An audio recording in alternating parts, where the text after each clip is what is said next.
Magandang araw mga anak! Tara, samahan niyo na naman ako sa isang kwento ng buhay ko.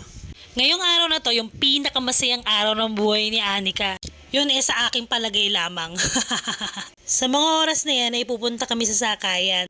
Kasi doon namin iintayin yung pamilya nila Ninang Connie. Naku mga anak, sobrang excited talaga namin ngayon ng bonggang-bongga. At fast forward na nga, nandito na nga kami sa sakyan. At syempre, hindi mawawala yung kwentuhan to the maximum levels. At pag-i-imagine kung ano yung gagawin namin dun sa concert.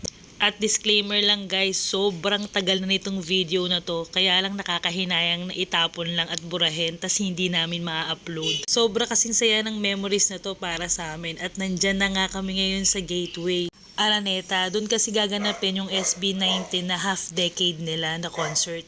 At syempre dahil nga sobrang excited namin, sobrang aga din namin dumating.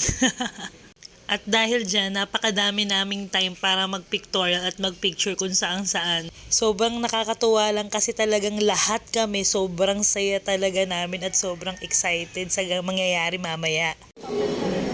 Oo, sige, wait lang.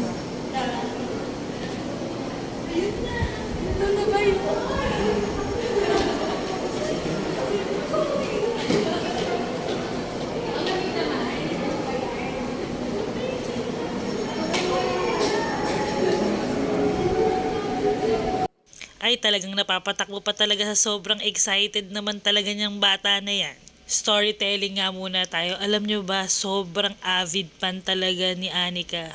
Ang SB19, sa pagkakatanda ko, 9 or 10 years old pa lang ata siya, talagang fan na siya ng SB19. Meron pa nga akong hindi makalimutan yan, talagang napaiyak siya sa akin. Kasi yun at yun na lang lagi ang pinapatugtog niya. Nung time na yun, hindi ko pa talaga kilala ang SB19. Kaya sabi ko, sige nga, patingin nga niyang SB19 na yan, kung ano nga yan. Ay, ngayon po, lahat ng sinabi ko noon, kinain ko ng bonggang-bongga. Huwag niyo na pong tanungin kung ano yung mga sinabi ko dahil kahit po ako, hindi ko po kayang lunukin. Pero in fairness naman talaga sa SB19, sobrang napakalaki ng improvement nila, tsaka sobrang galing talaga nila ng bonggang-bongga. At yan na nga, sa part na yan, kinukuha na namin yung mga freebies namin.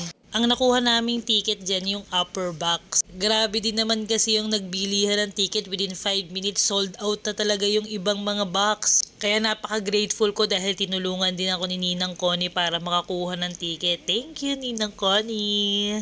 At dahil napakaaga nga namin dumating, nag-early dinner muna kami para hindi naman kami gutom na gutom talaga ng bonggang-bongga sa concert. Dito nga kami kumain sa Max's Restaurant.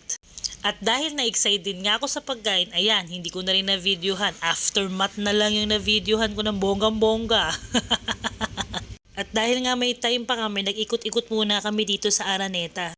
In fairness naman sa ibang mga fans, talagang namimigay sila ng mga freebies tsaka mga souvenirs talaga ng SB19. Kaya sobrang nag-enjoy kami kakakuha ng mga freebies talaga. Katulad nito, meron kaming nadaanan, namimigay sila ng mga flashcards. Talagang napakadami talagang tao at ang daming namimigay talaga ng mga libreng mga goodies. Kakaikot nga namin, nakita pa namin yung kay Taylor Swift. O, ayan, napapirma pa ng bonggang-bongga. Grabe, enjoy na enjoy talaga yung bata.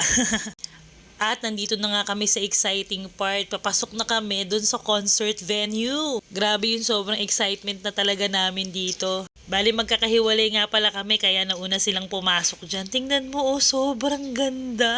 Ang ganda-ganda talaga ng bonggang-bongga. Wala akong masay. Dahil pagpasok pa lang, talagang makikita mo na talaga napakasaya sa loob ng bonggang-bongga. At kami ni Anika, ipapunta naman kami dun sa aming entry. At eto na nga, nandito na kami sa aming entry. Sobrang kinakabahan kaming dalawa ng bonggang-bongga dyan. Syempre, hindi pa pwedeng hindi videohan kung paano papasok dun sa entry namin. Pagkakita ko dun sa loob ng arena, wow, kinilabutan talaga ako ng bonggang-bongga kahit wala pang masyadong tao. Good vibes na talaga yung mga VIP na nakatayo dun sa harapan. At ito na nga, at tinuturo na nga sa amin ni Sir kung ano yung seat namin. In fairness naman, ang ganda ng nakuha naming seat. O siya mga anak, sinamahan mo na naman kami sa isang kwento ng buhay namin. Sana nag-enjoy din kayo tulad ng pag-enjoy namin. Hanggang sa muli mga anak! Bye!